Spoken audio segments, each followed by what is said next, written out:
Childhood for me was amazing. My mum and my sister and myself lived in Pakistan, and my dad used to work in England. So every so often used to visit us, spend a lot of time with us, and it used to be fun.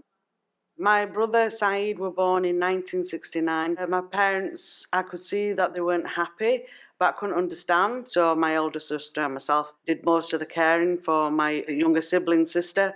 And then for Saeed started to have seizures as well. So my sister and myself just thought, well, he's our brother. We need to help our mum. And we just got on with it. My role was to change his nappy, feeding him, playing with him, just giving my mum respite. Sometimes I think, was I moulded into this role? But I don't think so. I think it just comes from within myself. When my second brother was born, this time I actually could see that there was something different.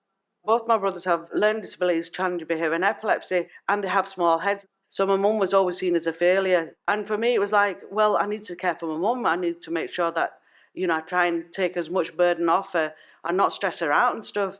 So further down the line, when I got married, it was like, oh, thank goodness, I won't have to do the caring anymore. And it was me that encouraged my mum to let my eldest brother, the disabled brother, Saeed, to go into residential, because I thought it'd be nice for him to have his own life. And as a family, we'd go to visit.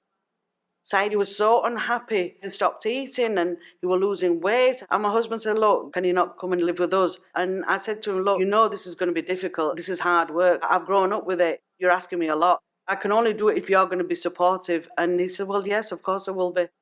So Saeed came to live with us. And then 6 months down the line, the other brother, my dad was looking at him to move into a residential. And we thought, well, if we've had one experience that's not been good, it's going to be the same for the other young man. So we said, look, Dad, let him come and stay with us. So it was a big responsibility to take on. I thought I could work and take care, but that got too much. Having 2 young children, having 2 adults with disabilities, it was hard. My father became very ill. For me, it was like, how do I make sure that my brothers understand that my father's not going to be around for long?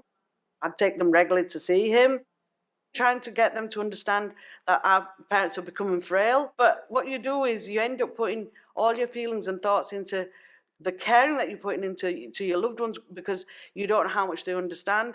So when my dad did eventually pass away, it was like, I have to have these young men at the funeral. The community that come to pay the condolences, they were bypassing my brothers and ignoring them, and that really hurt. And I'm thinking, it was their father too. And even to now, I feel as if I haven't really breathed for them. I haven't had the time, because my loved ones are more important to me than myself. Death is always at the back of my mind. My parents have died young.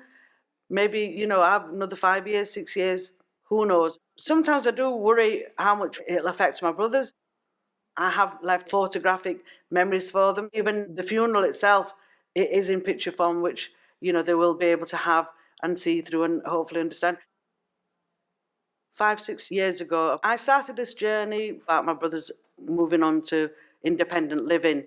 But lots of things were difficult because I did myself a tick list, and the things that I wanted in place were not happening. I wanted Asian PAs. I wanted people to have more understanding about my brother's culture. What I would like is for them to have their own home where they both can live together, not too far from where I am, so I can go visit, prepare meals, do personal care, for them to come and visit me, so it's in walking distance.